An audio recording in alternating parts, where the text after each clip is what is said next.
Spudley stood proudly at the end of his driveway next to his mailbox. Indeed, he had good reason to be so very proud. The day before he had learned via the same mailbox by which he stood that he was to be the next $1 million winner in the Publishers Clearinghouse sweepstakes.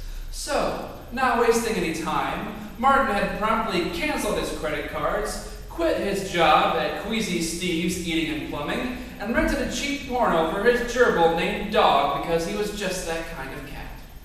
He had also informed his neighbors of his impending glory, but they had slowly shuffled home after 3 hours of pointless waiting and constantly reminding Martin of his lifelong loser status.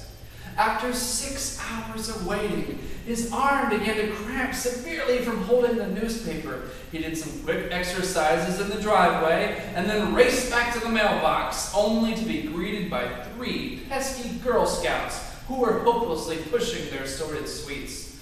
"Oh, please buy our cookies, kind sir," they pleaded.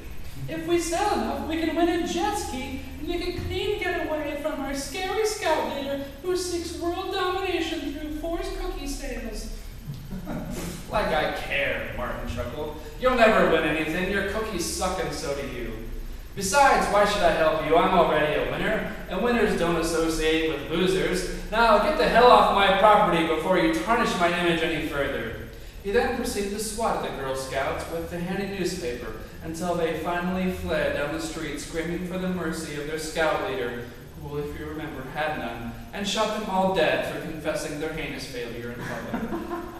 Martin was oblivious to the massacre. He had money to collect and countless origami projects to use it for. The day slowly slipped away.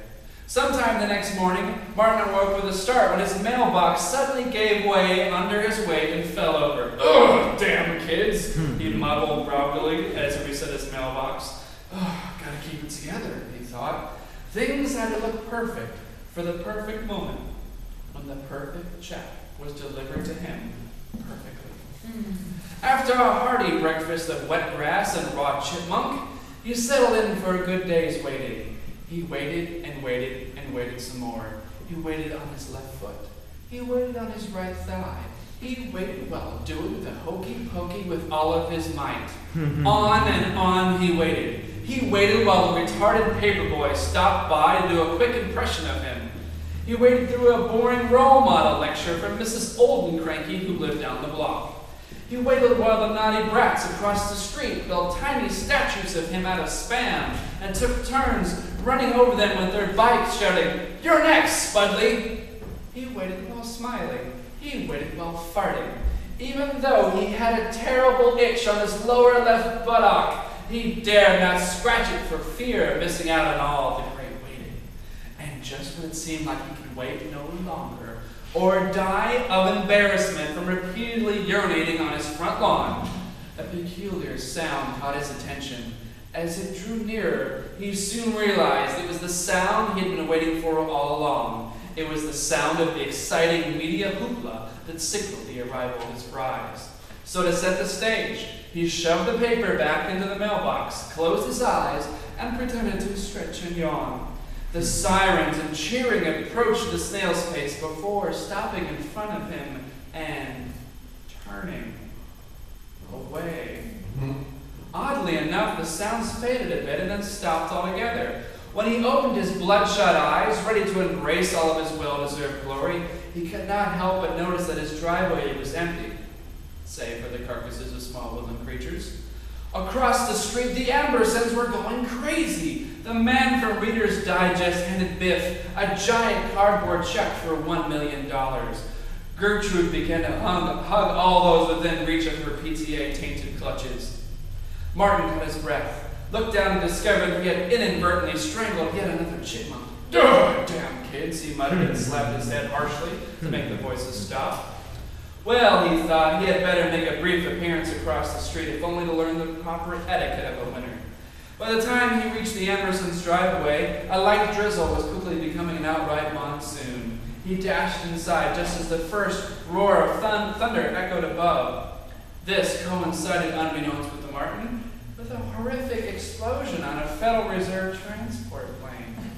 This anomaly enabled a rather large bag of money to climb to earth and land next to Martin Spudley's mailbox. Within minutes, the torrential downpour caused a mudslide, and the bag was swiftly washed down the drainage ditch and into the sewer far below. Meanwhile, inside the Emerson's house, Martin was feverishly filling out a Reader's Digest subscription. He could barely contain his excitement. So, he beamed, you're telling me that if I signed up for this 18-year subscription, I could win something? The spokesman from Reader's Digest broadened his grin even wider. He slid an arm around Martin's soaked shoulder and tried to keep a straight face. Listen, son, with all the tales of goodwill and triumph over adversity, not to mention the most sought-after recipes on earth, it's fairly safe to say you've already won. That was all the kneeling Martin needed to hear. He rattled off his bank account number, and his hand nearly had a fit of joy seizure scribbling his signature. Was it foolish, he wondered? Probably. But when a once-in-a-lifetime opportunity came along like this, it would be even more foolish to let it slip away. In fact, as far as he was concerned, Publishers Clearinghouse could just take their sweet time. It was not likely they were going to tell him via mail that he was not a winner. It would be a catastrophic PR incident on their part, no doubt. And besides, as he reasoned, as he signed away his paltry life savings, you could never win too much. Thank you.